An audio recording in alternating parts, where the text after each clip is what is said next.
Good afternoon to you. So the new Prime Minister of the UK, Andy Burnham, is meeting Volodymyr Zelensky today as the UK basically recommits to what it was always going to recommit to, which is helping Ukraine to try to win this war with Russia. Zelensky has claimed that North Korea is preparing to give Vladimir Putin 30,000 troops. So we'll talk about that. In the Middle East, Donald Trump has paused, or seems to have paused for now anyway, his strikes on Iran.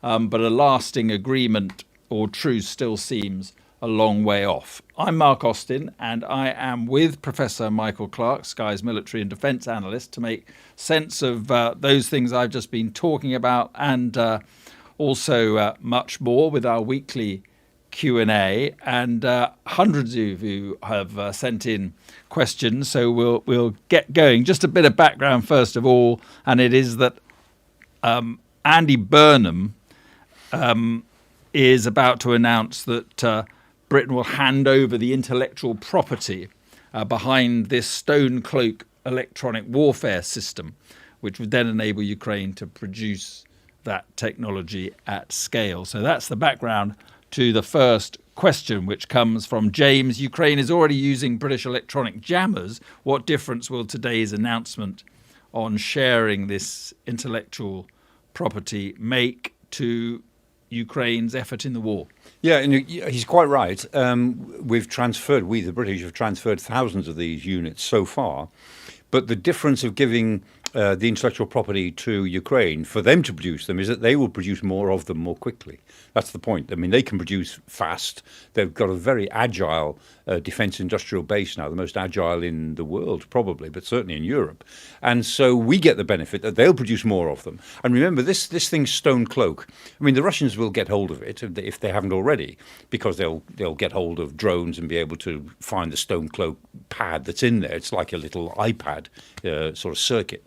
And they'll find it and they'll work it out.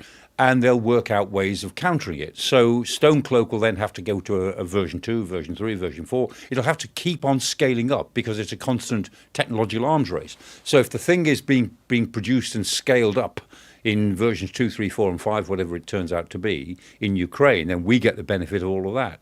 And also, I mean, one of the things that's unique about this arrangement is that these systems are being produced and tested on the battlefield before they're even ready. That, you know, bits of them are being tested, and if something doesn't work, it gets sent back until it does work, and then you put it back on the battlefield. That's pretty unique. I mean, normally we've got used to 2 or 3 generations of producing defence equipment on the basis of what we think it needs to do, and after 5 or 8 or 10 years, it's fielded with 99% certainty that it works. Now, if it's 50% likely to work, you send it.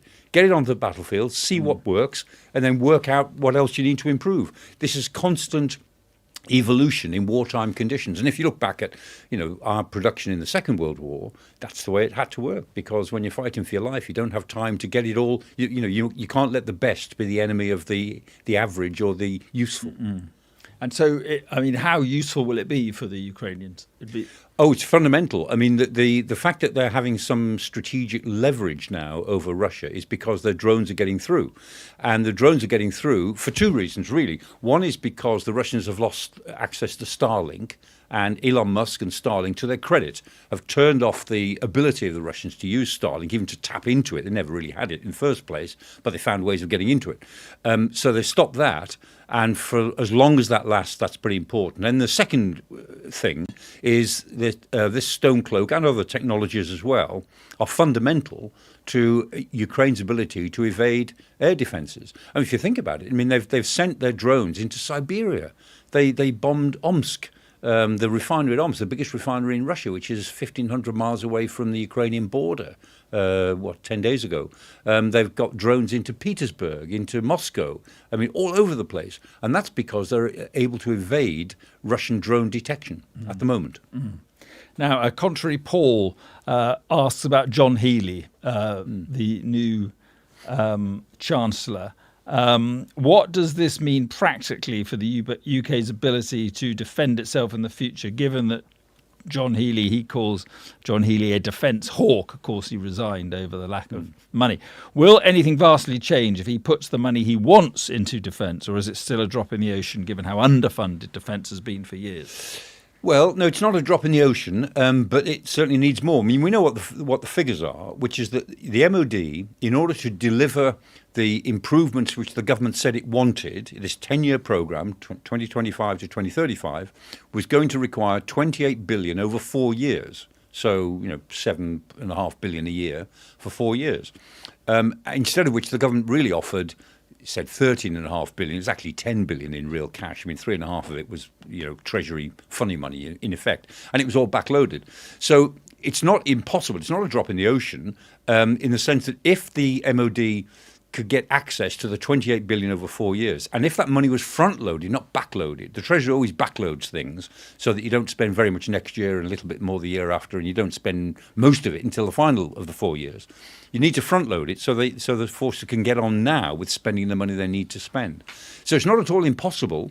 Will John Healey be able to do it? I don't know. I'm certain that he wants to. And he's got to do two things. One, he's got to get the cash front-loaded. And secondly, he's got to provide a mechanism of getting a route to 3.5% of GDP by 2035. That's the requirement, NATO requirement. 3.5 by 35. That's what they say. And John Healey's criticism when he resigned, he said, we have no route to get there. Nothing in our plans will get us there.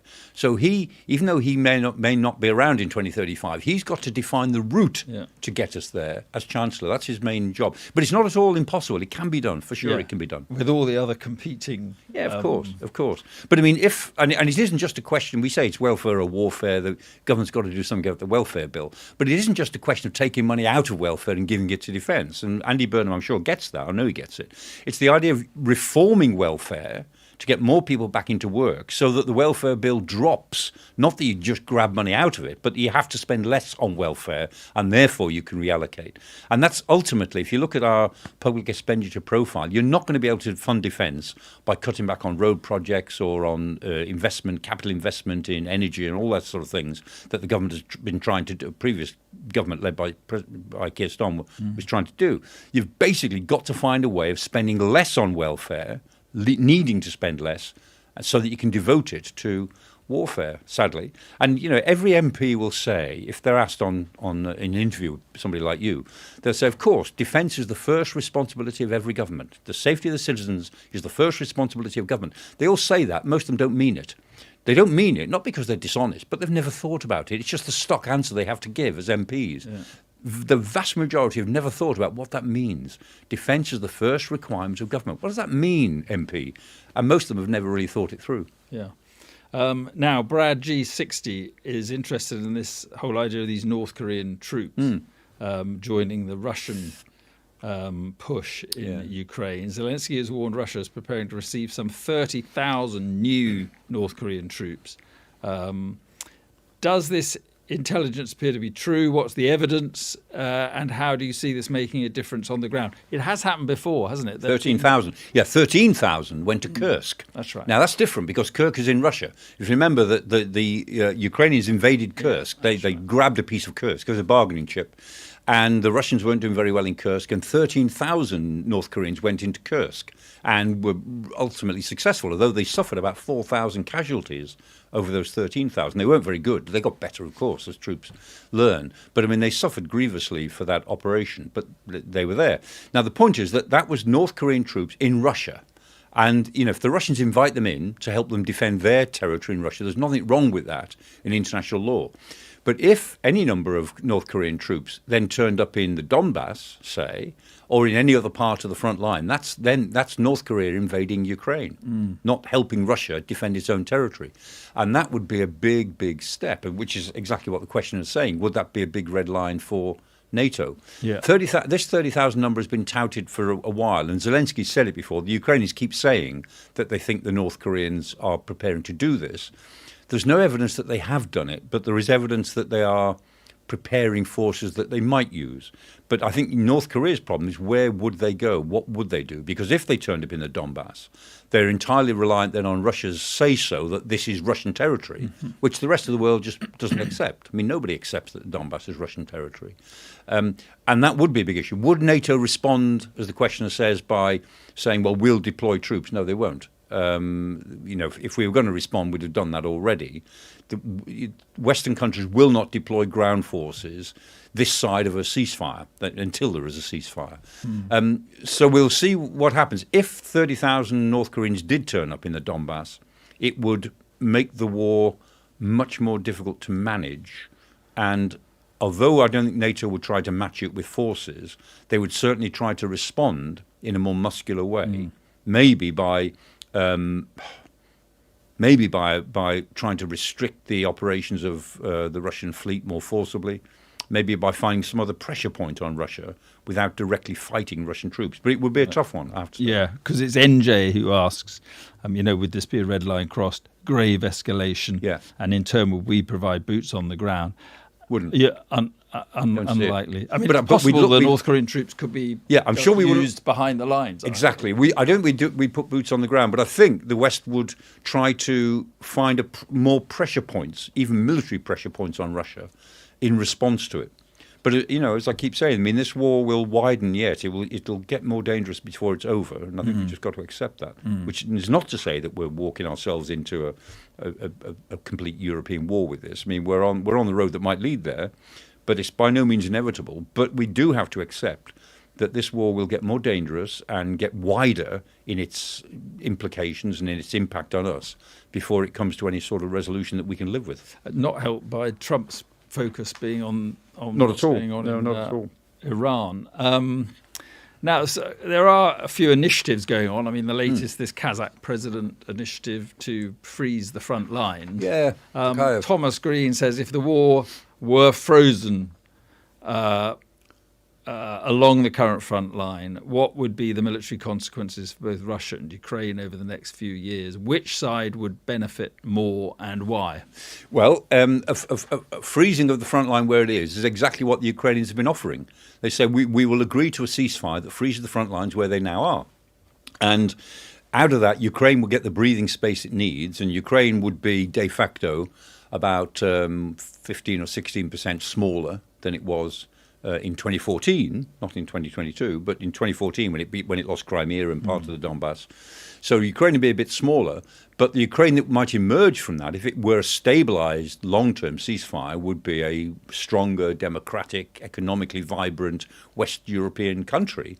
And Ukraine will be the beneficiary of that. And that's what the Ukrainians have always offered, or at least always since the year last March, when Trump demanded a ceasefire. And they said, fine, we'll have a ceasefire along front lines. But Putin wants more, doesn't he? Of course, yeah. He said he wants the whole of the Donbass before he'll even consider it. And then he wants sweeteners. I mean, he wants the Donbass plus guarantees that the Ukrainians' armed forces will be limited to a certain level, that their political parties would conform to certain standards. Basically, he wants to create a non-viable rump of Ukraine. Whereas if there were a ceasefire, the Western countries want to make sure that the Ukraine that emerges from it is very, very viable as an independent state. And that really is much more about what the war is now about. It's not so much the size of Ukraine, but the sort of Ukraine that might emerge from a ceasefire.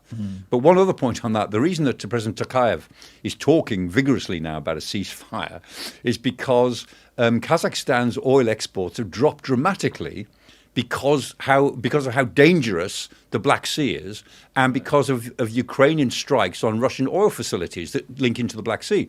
So Kazakhstan, I was looking at some figures on this over the weekend, funnily enough, that Kazakhstan normally exports about 3 million barrels a day onto the world market, about 3%. And now it's down to just over 1 million barrels a day, because it can't get its oil out to world markets because the Russian oil distribution system is so badly damaged by the Ukrainians. So that's why Tokayev wants a ceasefire. Yeah. He's got very good reasons to want that. Good for him. Yes. Now, Jericho has a question on Poland, NATO, those sort of issues. Why does Russia keep flying drones into NATO airspace or extremely close to NATO territories? What are they trying to achieve? Well, I guess it's just testing NATO and provoking NATO, and it's a mixture of mistakes and tests. I think plenty of mistakes. So the drones that invaded Romanian airspace over the last couple of days, I'm sure that were just off-course drones. Yeah. They were going for Odessa because the Russians have been concentrating in the last few days on Odessa because this is the beginning of the grain export season, both for Russia and Ukraine. And there's a lot of ships loading up and a lot of ships that are vulnerable. So Odessa has become very central now to Russia's airstrikes, other than Kyiv itself. And I'm sure those drones were drones that have gone out of control, or maybe drones that have been hit by Ukraine's air defense and sent off course. So, I mean, that's just inevitable. That will happen. But some of these drone incursions are absolutely deliberate. So the most obvious one was last September, when about 20, it was something like between 19 and 25 drones, 24 drones, Russian drones were in Poland, in Polish airspace. And that clearly was not an accident. That was a deliberate incursion in order to test NATO's air defences. And what the Russians are trying to do is two things, I think, there. One is to frighten the West into believing that if you keep supporting Ukraine, the war is coming your way. And that is the message that they're sending, and that, you know, that the only way you can keep yourself safe is to make Ukraine give in. And the second reason that they do it is that they're testing Western air defences because they're looking for the vulnerabilities. And, you know, if Western air defence is 90% effective, which in general you could say it probably is, the Russians are interested in the other 10%. Where is it not effective? Where are the weak spots? That's what they're looking for. Because as and when we get ourselves into, or if and when we get ourselves into a militarised conflict with the Russians, they will use all this information they've been gathering over the last 4 or 5 years into all of our vulnerabilities, pipelines, our cables, our cyber insecurities, and our air defence and coastal lack of defences. There's this whole question of what it would take to drag NATO into this war. John Blackburn asks, if Russia does try something on the border of Poland, what sort of response could we expect from NATO? I mean, it depends what Russia does. That's what they're interested in. Yeah, if they could provoke and this is what the Poles genuinely worry about now. And the Polish president, the prime minister have talked, and the foreign minister talk about it all the time. They say that the Russians may try to create an incident, maybe in Poland, maybe in the Baltic states. We think a lot about Estonia, which is relatively vulnerable to this because of Narva, the city of Narva, which is right on the border. They may try to create an event, and that event will show that the United States will not move against Russia, and the Europeans, in that respect, are on their own. And the Europeans will be urged by the United States to come to a diplomatic solution, not a military one. And the Russians, therefore, will say, look, Article 5 doesn't really exist. Yeah. And they'll have politically driven a coach and horses through NATO's deterrent posture. You know, deterrent because, A, the US isn't going to help, and B, Article 5 doesn't really mean anything. And that would be a huge strategic gain for Putin, because it would certainly frighten the southern European members of NATO. And then he'd be able to say to Bulgaria and the Czech Republic and even Hungary, even under new management, really, with Piotr Magyar, he'd be able to say, look, NATO isn't going to really protect you. Look what happened up in the Baltic. But you better think more carefully about what we want. Yeah, but could it come down to deciding what it is that would provoke and as you say, the Americans may have a very different view of what it is that would provoke the. Yeah, I mean, the incident or series of incidents would all be ambiguous. They'd be false flag operations. It would all be confusing, and the Russians would make sure it was confusing, and it would be something that those who are sceptical in America would say, look, this wasn't really Russian action. This was action by separatists who the Russians support, but they haven't really supported them. It's a Donbass in miniature. I mean, that's what we saw in Crimea in 2014 and the Donbass in 2014, is that militias claiming that they just wanted to be united with Russia were then supported by the little green men, who are Russian service personnel but not quite in uniform. And they're followed up by Russian service personnel who are in uniform to protect those Russian speakers who are being harassed and so on. And you end up with an occupation. And that could happen in Transnistria, in Moldova. The Transnistrian People's Republic, again, they've asked for unity with Russia. And Moldova could be easily destabilized in exactly the way the Donbass was in 2014. And we've come to help would be the... Exactly, yeah. Say, yeah. But now, last week we were talking about these defence movements, the defence minister being sacked and the head of the army in Ukraine being sacked. Carl is asking, could changing the defence minister at this point disrupt Ukraine's war effort? Well, I mean, we kind of touched on that last week. Yeah, I don't think it will, because the replacements are in a way fine. I mean, the defence minister is now Kamara, who is acting defence minister instead of Fedorov. And Fedorov was the man that the popular street in Kiev wanted to keep there, and he's very popular. And Zelensky, I think, misstepped in a big way by dismissing him, because it looks as if he dismissed him out of sheer political jealousy rather than any other reason. But he's been replaced by Kamara acting, and Syrskyi, the chief of the general staff, chief of the defence staff, who Zelensky seemed to want to keep. He couldn't keep him. He had to get rid of him, and he's been replaced by Drapati now. And Drapati is very close to Fedorov. I mean, although Fedorov isn't in the government now, Drapati and Fedorov think the same way. I mean, Fedorov is only about, I think, 34, something like that, and Drapati is 43, and he's head of the armed forces. So I don't think it'll make any difference to the policy, but Zelensky himself has been politically weakened by all of this, because it was a foolish thing to do. And the fact that he got into this situation with Fedorov, the defense minister, and Syrskyi, the head of the armed forces, according to Zelensky himself, cannot be in the same room together. And the answer is, Mr. President, how did you let it come to this? You're the boss. It's your team. How did you let the team get to this point?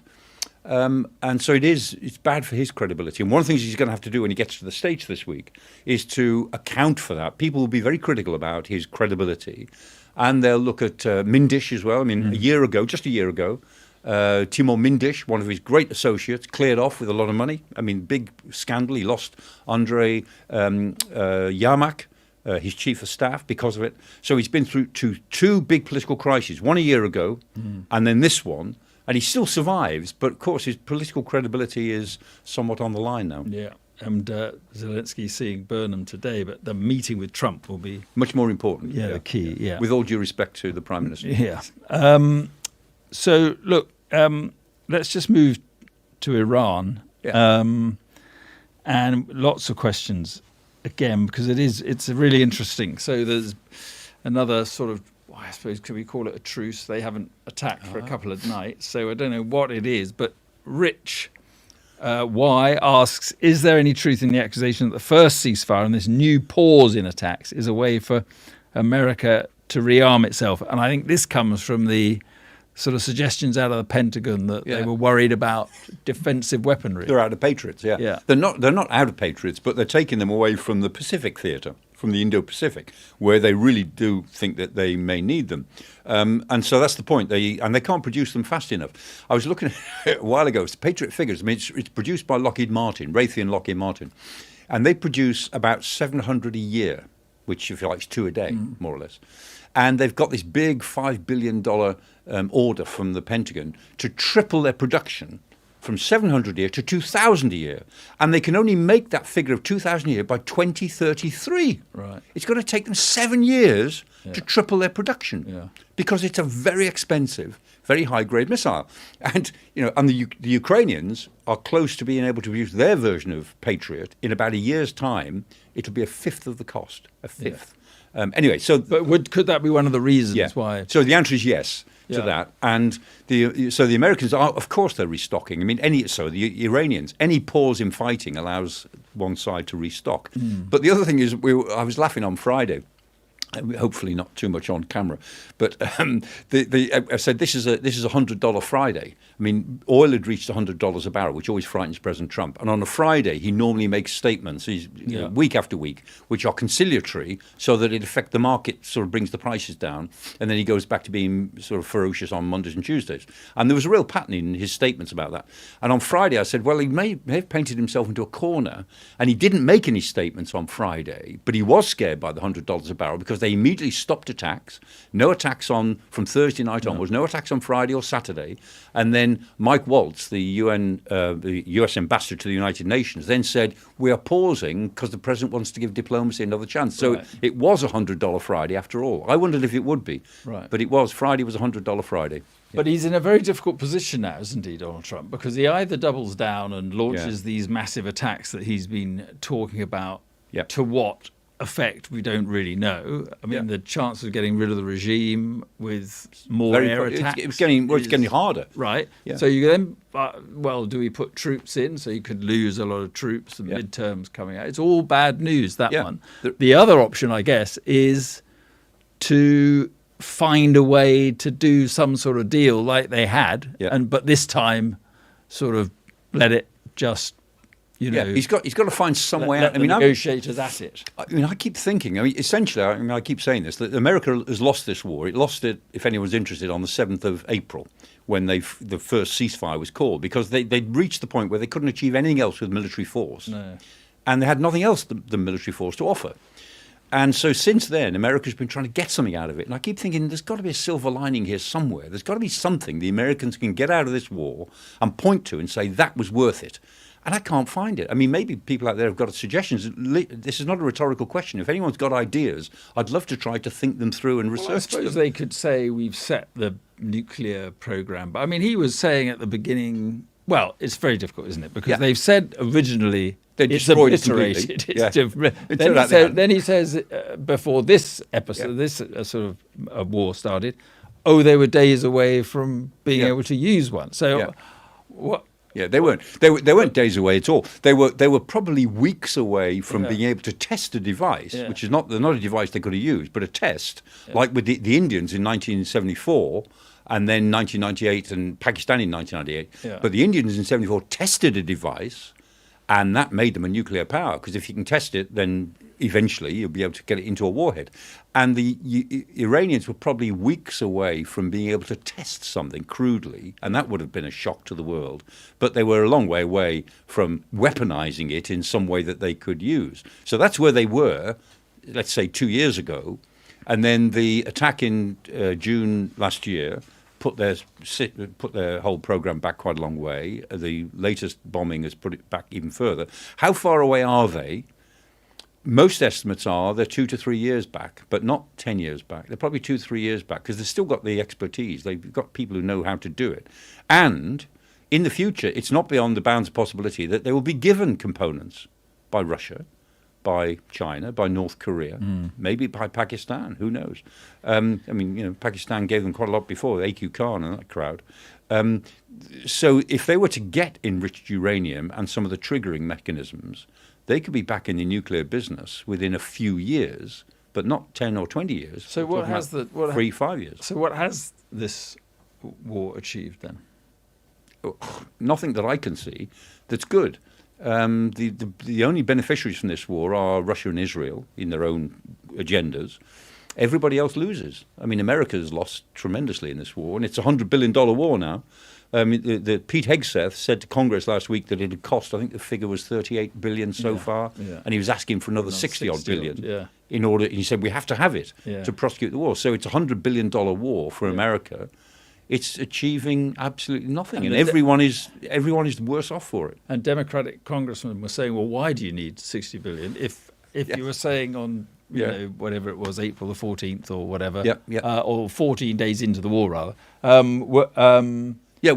won them. We've destroyed them. And Donald Trump said it was the 7th of March, it was just the week after the war started. 28th of February was the bombing, the beginning of the bombing. 7th of March, Donald Trump tweeted, he said, or put on Truth Social, he said, we are going for total unconditional surrender. So good luck with that one, Mr. President. It's America that's surrendering, but it's not an unconditional surrender. But the Americans are reducing their demands all the time. They're getting further and further away from what they thought the war was about. And now the war is about reopening the Strait of Hormuz in some way. It'll never be as good as it was, but opening it in some acceptable way.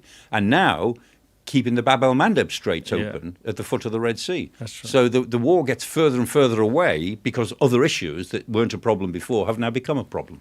So Hegseth was asked at this hearing, on day 14 of the conflict, you stated Iran's military was, quotes, destroyed and, quotes, made combat ineffective. 3 weeks later, you declared victory. Iran's military was, quotes, combat ineffective for years to come.